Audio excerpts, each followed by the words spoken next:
Good afternoon, everybody. Thank you for joining us in this second master class of the project Antigone's Pride Performing Society, a project supported by the Creative Europe program of the European Union and promoted by Astragali Teatro in partnership with the Augmented and Virtual Reality Laboratory of University of Salento, the Grotowski Institute from Poland, the Dance Foundation Alicia Alonso of the University of Madrid Rey Juan Carlos from Spain, and Teatro Tzitzakinthos from Greece. So thank you. And this second master class is about augmented reality techniques for the performing arts. Antigone's Pride project indeed aims also to foster innovative models of collaboration between performing arts and augmented and virtual reality techniques, which is a huge field to explore, and that in these months, during the 3 eco-arts residencies that will be held in Spain, in Poland, and in Italy, we will explore, thanks also to the presence of a technical team coordinated by the University of Salento, and in particular by the Augmented and Virtual Reality Laboratory, directed by Professor Lucio De Paulis. This afternoon, we are very pleased and honored to have 2 most welcome guests, Professor Massimo Bergamasco and Professor Ester Fuoco. Thank you very much for accepting the invitation. And I give the floor to Professor Lucio De Paulis to introduce our guests and to coordinate this second masterclass. Thank you, Lucio. Thanks a lot, Roberta. Thanks a lot. We can start with the first speaker of this afternoon. And we start with Dr. Ester Fuoco, because I know that she is a bit in a hurry because she has to take a plane in the evening. And let me introduce briefly Dr. Ester Fuoco. Ester Fuoco has a PhD in Digital Humanities and Histoire at Sémiologie du Texte de l'Image, with a national qualification to associate professor. In 2022, she obtained the French qualification of Maîtresse de Conférence en Arti du Spettacolo. In 2021, she won a research grant at the Institute of Biorobotics of the Scuola Sant'Anna of Pisa for robotic development experimentation in performing arts. She is currently a postdoc researcher at IULM University with a 2-year project entitled Teatro on Life, Convergenze creative e di fruizione tra life, digital and transmedialità. She has held several seminaries and conferences abroad and in Italy, and her research and the publication are in the area of contemporary performing arts, aesthetic of digital performance, and theatrical anthropology. Her recent publication includes includes the book Né qui né ora, peripezie mediali della performance temporanea. Thanks, Esther, for accepting my invitation. The floor is yours. You can start with your presentation. If you can share the screen if you have a presentation. Okay. Thank you. So I'm very glad to be here with you today. Let me share.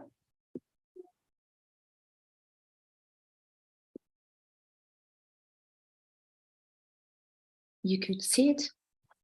Okay. Yes, perfectly. Okay, because I've got also 2 short teaser to show you to read my screen. Okay, perfect now. Okay, let's start. So according to this statement of scientist, German scientist Kittler, media determine our situation. In other words, the idea that media constitute the infrastructural basis and transcendental condition for a full experience. I would like to take a quick look to three major lines or issues about VR action in the performing arts with you today. So let me just, okay. The first line is VR and creative process. The second line is VR and audience engagement. And the last one, VR and theater distribution.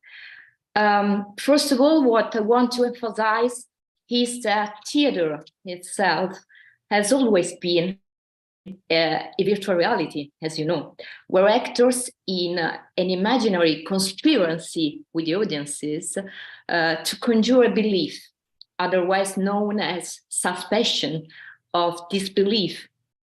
And as theater, virtual is all about illusion.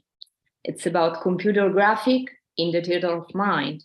It's about the use of technology to convince yourself that you are in another reality.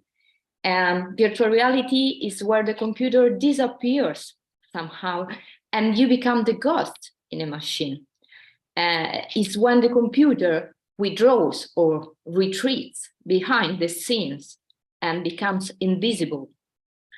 So although the union between art and technology is not a new phenomenon, we know in the last 2 decades, this relationship has intensified, as is translating into artistic contaminations, from the integration of virtual reality to smartphones, from the use of sensor to gaming, from artificial intelligence to robotics.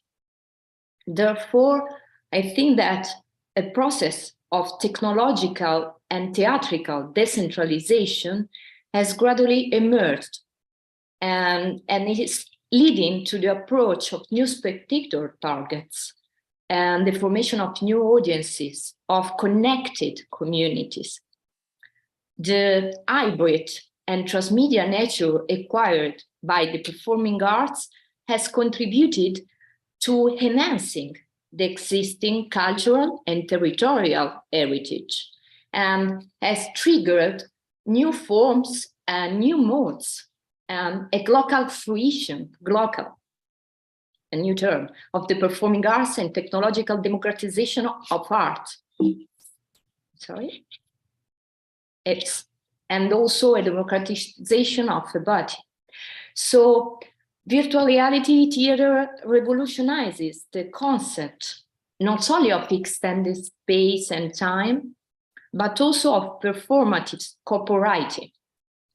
It's a kind of theater in which the performer's body meets the immateriality of the image, of the sound and the video in a wide variety of forms and modes. And now I would like to briefly mention in Italia dance project to make this first process clear in relation to the first issue, VR and creative process. Dealing with absence is a project that crosses different media, dance, virtual reality, and social media, extended reality and social media. And it's a sort of a techno-poetic war that wants to bring attention to how technologies are changing the rules of interactions between bodies, creating both new limits and new possibilities. In fact, nowadays, screens are getting closer and closer to the body, making the fruition of visual content much more isolated and disconnected from the surroundings. A person can be here and at the same time be in another place, following another dialogue, another stream of events. And this project is an example of how the pandemic outbreak has forced artists, in this case dancers, to look for new ways to create and work at distance. First of all, the choreographers, Margherita Landi and Agnese Lanza, made a casting through Instagram, through a social media, social network.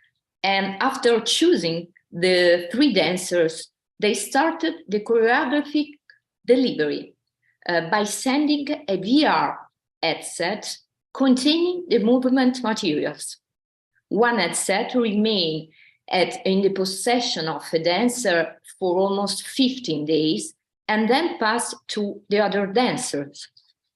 And then the choreographers asked this dancer to share via social media their feelings and their thoughts, and to choose places that were consistent with their notes and thoughts.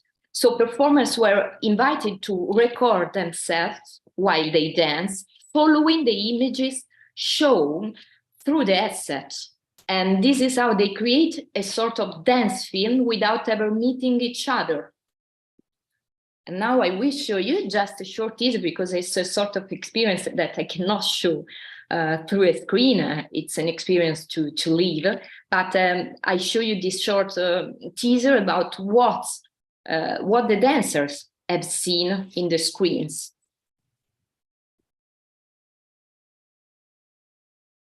It's about 2 minutes of video.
Now I just skipped to this last artistic project the choreographer is currently working on.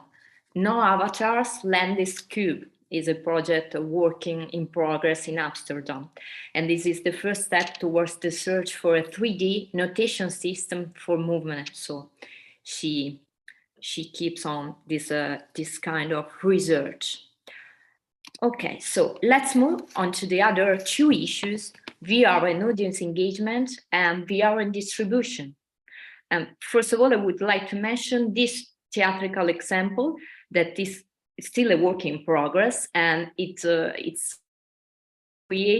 has created at the end of 2002, and which is about a technological re-elaboration of an ancient place, Orestea. Drone tragico, volo sull'Orestea da Eschilo a Pasolini, of the Italian puppeteers and theatrical company Teatrino Giullare. It's a digital project that elaborates the spectator's experience in an active form, using the potential of innovative tools that can be exploited remotely to extend the possibilities of theater play and the enjoyment of theatrical themes. The Italian company explains that it has translated the various points of view of Greek tragedy, of the gods, of the chorus, of the characters, in a drama into a 360-degree video in which the spectator chooses his or her own point of view. It's playable on YouTube with a virtual reality headset or simply on a computer screen, exploring the surroundings with the use of a mouse or even via smartphone. And it suffers somewhat from the fact that depending on the technological means available to the viewer, it may benefit from a different quality rendering. But it's for sure a way, for me, in my opinion, for teens to get more familiar with the ancient tragedies.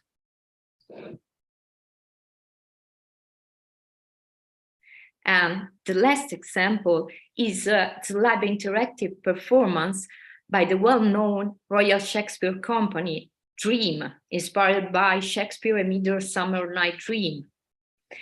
The user or spectator's journey begins in the foyer, greeted by a book visible in flesh and blood. Like that. These are a screenshot. He then enters the enchanted forest, where his actually human image transforms into a faceless 3D avatar, similar to a mannequin character. Spectators with an Audience Plus ticket had the opportunity to embody a firefly that guides them along the character trace with this plight. Actors performing motion capture suites in a wired-up space that captures their movements and translates them onto the audience screens. There is a multitude of technology being used on this project. Predominantly to track characters, they use a Vicon motion capture system and a combination of headsets to track the faces of the actors for facial performances with content created in Unreal Engine, which is presented on the video screens that it could be seen around the video wall behind. And there was a traditional theater lighting system, so very mixed. We have got the real space, and where the actors play, and the virtual world inside the Unreal Engine. Now, to make just a little bit more clear, we show you 2 minutes from the workshop and live demo run in 2001 by Sarah Perry, the artistic director, and one performer. Just 1 minute, because there is it was being explained how actors feel during this experience.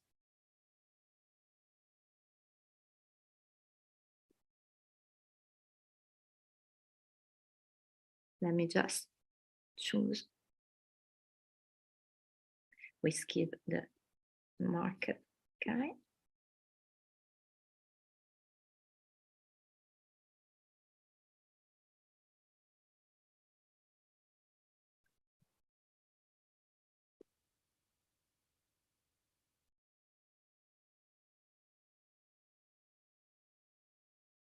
You know, you did it. You found it. You found that, you know, creating open shapes. This had an element of openness or anger or whatever you wanted to put to it. Closed, you know, bound, feeling frustrated. So we kind of found by playing with the tech team as well, what simple physical, mechanical movements can we make that also helps Maggie as a performer. And this might not be the best version, but it's where we got to. Well, what's interesting about this is also, this performance here is massively different to what we're doing in the volume because of the fact that whilst performing to you, I can't actually see myself. And with this, that changes everything. And in the room, we had a giant LED bank wall and various screens around the space. And that's a very different mode of performing for me as I'm used to doing a lot of TV work, but just having that one point of focus as the camera is again very, very different to this idea of being read by 47 cameras all around the room. So it took quite a bit of time to kind of get your head around that and being able to look at your performance and adapt to watching it as you're doing it. We don't do that as performers. It's your brain is kind of in two different spaces. It's a very interesting place to be, but again, like time is the thing. I think that it's a very good and exhaustive explanation about how the actor feels. And then I'm getting close to the end. I strongly believe that artists should ask themselves, this implies implicit questions, how to balance technology with live performance, how to create not only connection, but also real relationship with VR technology in order to move beyond a mere physical body experience. And finally, if the audience is ready to leave behind the idea of a traditional theatrical event, in other words, to pay for a live show and to live and perform a hybrid artistic experience. These are the three main points that artists should ask themselves for me. So I think that theatrical body is not given materiality, but emerges as a result of performative acts, as Wagner said. Thanks. Thanks a lot, Professor Dr. Ester Fuoco, for your interesting speech. And now we can move to the second speaker of today, of this evening. I am very, very honored to have with us Professor Massimo Bergamasco. Let me introduce briefly Professor Bergamasco. Is a full professor of theory and mechanism and machine at Scuola Superiore Sant'Anna of Pisa. At present, he is acting as a director of the Institute of Mechanical Intelligence of the Scuola Sant'Anna. In 1991, he founded the Perceptual Robotics Laboratory, and from 2016 to 2018, he acted as the director of the Institute of Communication, Information and Perception Technologies of the Scuola Sant'Anna. From 2018 to 2022, he has been appointed as president of the Arts 4.0 Competence Center, coordinated by the Scuola Sant'Anna. This center provides training and applied research to support companies embracing digital technology and in industrial innovation. The research activity of Professor Bergamasco deals with the study and development of haptic interface and wearable robots for telepresence and for the control of the interaction between humans and virtual environments. His present research is focused on general aspects of perception and cognitive processes in the field of embodiment and social perception. Recently, in the framework of the new research area, Natural and Medical Minds, he started the line of research for development of intelligent virtual humans in virtual environments. The title of the speech of Professor Bergamasco is The Perception of Virtual Humans in Mixed Realities. Please, Professor Bergamasco, I give you the floor. You can start with your presentation. You can share the screen, Professor, if you like it. Thank you very much, Lucio. I will try to share the screen. The green arrow in the center. Yeah. Okay, perfect. You see the full screen? Yes, perfectly, Professor, yes. Okay, thank you very much. First of all, I wish to thank Professor De Paulis for his kind invitation, and it is a pleasure to share with all of you some of the results of our research. It is, as you will see, it is a research mainly focused on two topics. The first is related to wearable robots, as well as also virtual environments. And today I will try to introduce you some of the results of our work dealing with performing arts. This is the first line of research. You can see here on the left wearable robots that are, you see, covering only a small part of the body, in particular the upper limb.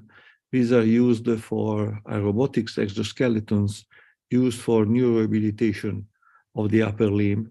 On the right, you will see another segment of our research dealing with body extenders. That means robotic systems that are covering all the body and that can help the human operator to improve his her capabilities of lifting weights, for example.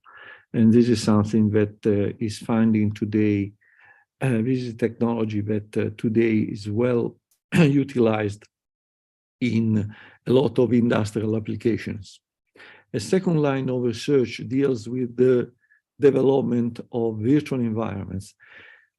From the point of view of the hardware visualization systems, in particular, here you will see a sort of cave system in which the field of view of the two operators, human operators, are fully covered by the images generated by the computer. And we are also developing our graphic libraries in order to control the real-time interaction of the human operator with the virtual environments. As you can see in the topic of performing art, it has been already several years that artificial entities, in particular, here you will see an example by Ishiguro, specific robots has been utilized also in performing arts. For example, here in theater applications. Here you see another example of the systems developed by Ishiguro in Osaka. And recently, in the last years, for example, this is a result acquired from the TV series Black Mirrors. Also virtual humans, in particular virtual avatars, or as you want to call them, they are utilized instead of in places of the actors, in this case of the actress, in the framework of the production process of the whole series. We are analyzing specific, the design and development of specific artificial systems by exploiting these four environments. You see, from the left, this is the description of the real virtual continuum as developed by Milgram in 1990s. On the left, you will see there is the real environment. while on the other extreme of the continuum, we will find pure digital entities represented in virtual environments. But in the middle, you will find other two conditions in which the human operator can exploit in order, for example, also in the performing art environment, and that are augmented reality, that you will know very well, and also augmented virtuality, in which clearly it is an opposite condition with respect to augmented reality. Augmented virtuality, for example, you see the human operator is immersed in a full virtual environment, but in which he is able to interact with real-time 3D copies of humans that are acquired in a real environment. Here you see some examples of the interaction of humans with virtual environments. You see here a colleague of mine working inside a cave in our lab, and you will see how it is extremely useful, this tool, in order to, for example, allow a human operator to understand better, for example, the complexities of specific plants, industrial plants. Another application that we have realized, this is a result of a vehicle simulator that we have realized in Germany at the end of 1990s, in which you see the real mock-up of the internal part of the car, of the vehicle, is completely substituted by the virtual one. And in this case, for example, for ergonomic studies, this setup finds extremely useful in order to shorten the time of setting up a new environment for the designers. The topic, the goal of our research is that of putting these things together, the two lines of research of our lab, to integrate them in order to allow the person, the user, to experience a full multimodal interaction with virtual environments. You see here the human operator wearing a wearable robot, or what are called haptic interface, which is able to see in a virtual environment 3D objects, okay? There is also binaural or stereo acoustical feedback, and through the robot, the user is able also to experience the haptic interaction with the virtual environment. In this case, this is something that commercially is not still available, but you see that the experience of the human operator is complete, in the sense that he is exploiting 3D vision, 3D audio, as well as haptic interaction with virtual environments. And this is a tool that clearly can be exploited for performing arts. Here you see an example that we have realized in the concept of what we call the Museum of Pure Form. It was a European-funded project at the beginning of 2000, in which in several European museums, we have digitized specific sculptures and realized installations inside the museum, in which the visitors, by exploiting the wearable robots, were able to touch the digital surfaces of the sculpture that usually it is not feasible in a real museum. We are working clearly also on augmented reality. Here you see how augmented reality can be exploited in order for learning, for teaching purposes, from a person who is an expert. The one on the right is wearing a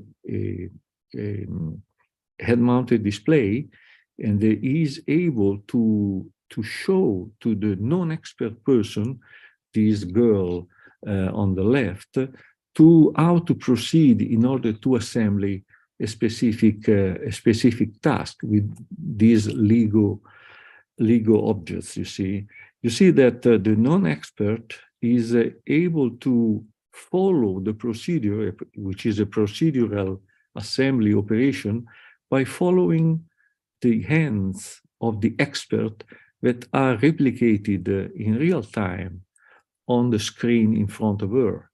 And so it is a direct, let's say, transmission of knowledge, of an active knowledge from the expert to the non-expert. And this is a very useful exploitation of the concept of augmented reality for specific assembly tasks. And this is how appears in augmented reality the first-person perspective of the expert, who is able to see in real time the movement of her hands, as well as also a 3D digital representation of the objects that are in front of the camera located in front of the non-expert. So there is a transmission of knowledge from the two by exploiting augmented reality. And this is the concept of augmented virtuality. Inside the cave, you see in real time the person which is standing up, the real person inside a fully digitized, let's say, synthetic environment, is interacting with the other two guys, let's see, that are real-time acquired with 3D scanners in a remote environment. And so this is a sort of, let's say, as the meeting that we are performing today, but clearly in a 3D environment. An important aspect that on which we are working that can be extremely useful for performing art is the research that we have carried out on embodiment. This is the view of the person wearing a head-mounted display that bends her head down to the floor, and is able to see his virtual body, okay? This movement, the movement of his head towards the floor, and the fact of seeing this virtual body generates what is called the sense of ownership of this virtual body to the person. So he feels that this is her body, and so there is this sense of ownership of the human operator with respect to this virtual body. And this research has been started with the concept of the rubber hand illusion. You see, perhaps you know exactly the concept when, for example, you are able to synchrony, touch the real hand you see on the right and the rubber hand in front of the user. After a few seconds, the person experiences the rubber hand as belonging to her body. And this is something which is demonstrated here. You see, the real hand is not possible to see it's not seen. And clearly, when you touch the virtual hand, the rubber hand, the person exploits it as belonging to his body.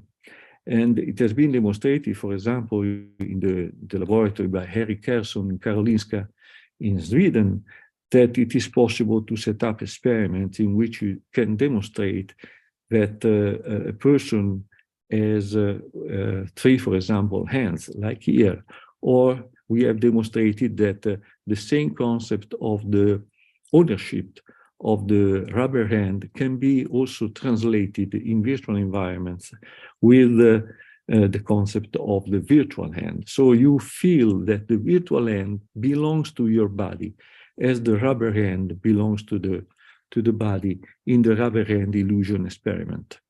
The same can be translated to the whole body, In particular, when you see you exploit this head-mounted display, which is connected with the cameras on the rear of the person, and when you exploit also haptic interaction and you move also the second hand in front of the camera, after that specific experiment, the person with the head-mounted display believes to be in a condition what is called out-body experiences. So he perceives her body in a different position of reality. So you can exploit virtual environments in order to, virtual environments technologies and components like here, for example, with this head-mounted display, in order to generate specific experiences to the user. And here, for example, the same concept is realized in this way with this mannequin.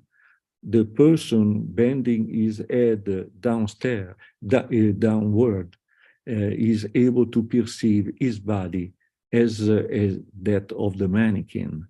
And when the experimenter touches in synchrony the body of the mannequin and the body of the user perceives his body as belonging to the mannequin. And clearly, by utilizing specific different kinds of tools in order to perform this synchronized operation, clearly the experience can be highlighted or downlighted. Or, for example, here, the user can feel to have the body as that of the doll, you know, because the experimenter is touching in synchrony specific parts of the body of the doll and the body of the user. So you can see that the sense of ownership of the person in a specific virtual body or synthetic body can be highlighted. And we have utilized these in order to perform specific experiments. Here you see in a sort of embodiment station, we have tried to allow a person who is, for example, obliged to stay in a laying position to feel in herself in the body of another person, or, for example, to be in another places, or to be, for example, inside the body of a robot. Here you see, for example, a person with these stereo cameras on the helmet. She is making a walk in the country. Inside the helmet, we have also integrated specific inertial sensors, and by utilizing the data acquired during this performance, the person here, the person who is not walking but is fixed in a specific condition, can experience a sort of simulated walking in a remote environment. You see, he's wearing a head-mounted display, so he's looking at the same video acquired in real time in another condition of working. And you see the robot is generating feedback to the person by exploiting the data acquired by the inertial sensors. These are the course of acceleration and angular velocities as acquired by the sensors inside the helmet. A third, let's say, condition in which you can immerse a person is that of the immersive meeting scenario. You see on the left, a person inside the cave is perceiving visually and also auditory the 3D environment that you can, which is a real environment that you can see on the right, okay, where other persons are located. In real time, a 3D scanner is acquiring the geometry of the real environment and of the persons located in this real environment and are presented inside the cave by the person on the left. And at the same time, this person on the left can be seen, can be perceived by the person, the real person in the remote environment as an avatar. And you can see that, for example, the two persons are looking at the person in the cave as the avatar on the right bottom. Here you can see the movie in which in real time the person inside the cave is able to move around the 3D representation, graphical representation of the real space with the real persons in real time, and at the same time the person in the remote environment can see this person in reality as an avatar. Okay, the fact of having developed also exoskeletons, this kind of wearable robots, these wearable robots are able to record, for example, specific trajectories at the level of the hand, and these recordings can be utilized in order to move, for example, the parts of the body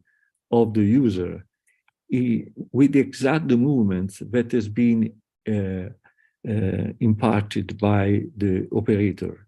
And for example, in this way, you can also simulate a fight interaction inside the virtual environments by wearing this sort of exoskeletons, this kind of wearable robots. And clearly, we have, in the course of the last years, in the last 20 years, we have applied this sort of technology in different kinds of performing art. We have utilized, you see here, state-of-the-art, which 20 years ago, clearly virtual environments were used in order to have specific scenographic experiments in classical performances. They were also utilized in order to have rehearsal environments and also in order to shoot specific experiences during the shooting of specific performances. And we have utilized virtual environment in the framework of a European project in which, for example, the director could could see and experience the work by different actors that are geographically located in different locations by the use of virtual environments. And in particular, clearly, the director was able to see the performance in real time of specific actors working in different geographical locations as represented by avatars, by virtual humans, okay? And this is some examples in which we have also realized, we have utilized robots in order for acting. We have utilized the immersive virtual environment for the concept of the theater for one, you see, which is a performance by only one actor with only one person as a spectator. And clearly virtual environment can be utilized here in terms of training of the actor in real time. And here, for example, we have exploited for example, in the theater La Pergola in Florence with different actors. We have tracked the movement of the head by exploiting specific tracking systems, okay, by cameras.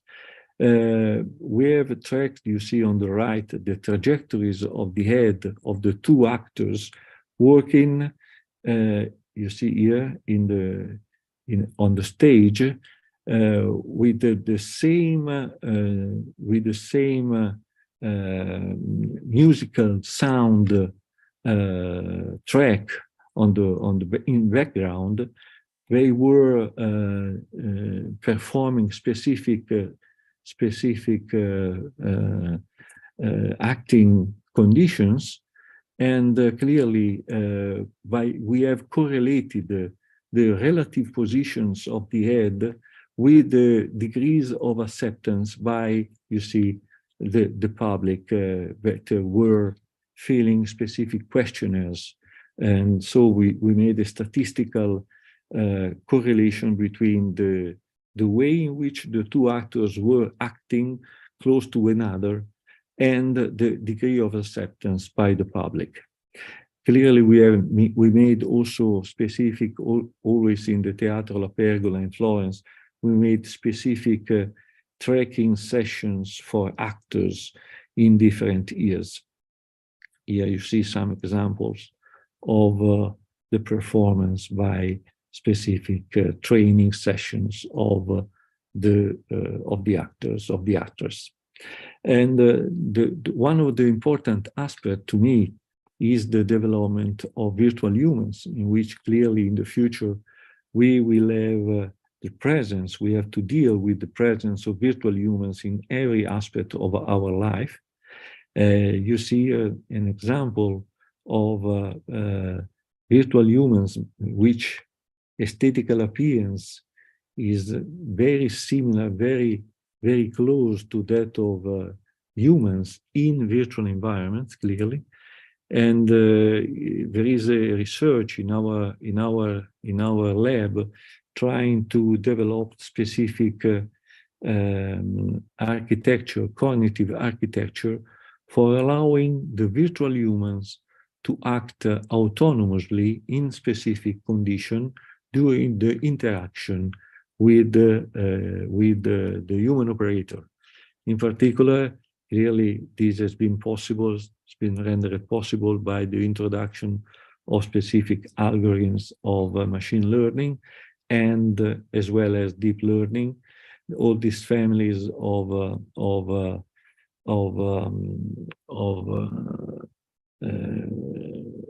artificial intelligence software can be exploited in order to allow in different domains, not only performance, but as you will see here, for example, for rehabilitation, they can be exploited in order to allow a natural interaction of avatars with the humans. Here you see some results of the understanding of the movement of specific persons in a real environment in order to acquire the information for moving, for controlling the movement of avatars of virtual humans in virtual environments. In order to conclude, I would say that we are strongly believing in the transformational value of virtual environments. Clearly, we are developing specific tools that are, as you will see in the framework of the embodiment research, virtual environment can be considered as an extremely interesting tool in order to modify the content of the subjective experience, and you can perceive the experience with the point of view of another person. And clearly, in the future, clearly this technology will have an added value for the study of specific domains like neuroscience, cognitive science, robotics, clearly, but especially also in the arts and performing art. This is a result of an experiment that we have done by showing to a specific user inside this installation the first-person perspective of a robot while the robot is performing specific operation. Here you see, for example, while the robot is viewing his workspace in real time, is able, and in this installation we have shown the results, which is the one in the bottom. In real time, you see here the results of the algorithms that the robot the control unit of the robot is performing in real time when something happens in its workspace. In 2016, we have realized this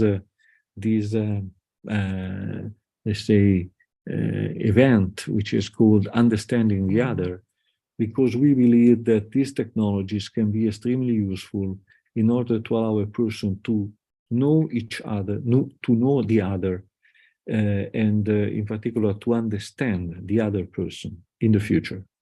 I would like to conclude by this statement by Olafur Eliasson. He said that making a work of art is essentially changing the world, and clearly even a small drawing with a pencil essentially pushes the world in a specific direction. So thank you for your attention. Thanks a lot, Professor Bergamasco. Thanks a lot for your excellent speech. You showed the evolution of some technology as virtual reality, augmented reality, and robotics, how these technologies could be used in performing arts. And I guess, I'm sure that this technology can permit us to see the traditional way to enjoy the performing arts in different way, can help the user to have different sensation, different perception by means of the inclusion of avatars in the theater, in performing arts, with real actors in the same time. Thanks a lot for your excellent speech, Professor Bergamasco. And I guess that we close the live streaming now, and we continue together with our speakers. If there are some questions for the audience, we can ask. Roberta, probably we have to stop a few seconds, and then we'll continue without the live streaming. Thanks now we again. close this part. Thank you so much. Thank you so much to our speakers, and thanks a lot for accepting my invitation. Thank you so much, Lucio. Thank you so much to our esteemed guests, Professor Massimo Bergamasco and Professor Ester Fuoco. It was really amazing. Vision of a world of technologies that can interact with performing arts. It's a crucial also issue for us as performers and researchers in the performing arts field.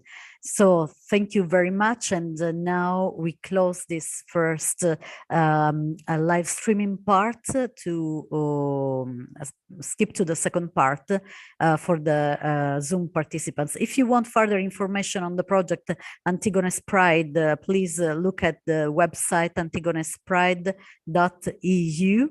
And tomorrow there will be the third masterclass at 11 a.m. coordinated by Stragali's artistic director Fabio Tolledi, with two other important speakers, Giovanna Vadala, architect, and Maria Teresa Santoro, art historian. Thank you so much to our speakers, and thank you to the Augmented and Virtual Reality Lab for the coordination of this excellent masterclass. And now we go to part 2. Please, for the Zoom participants, stay connected. Thank you.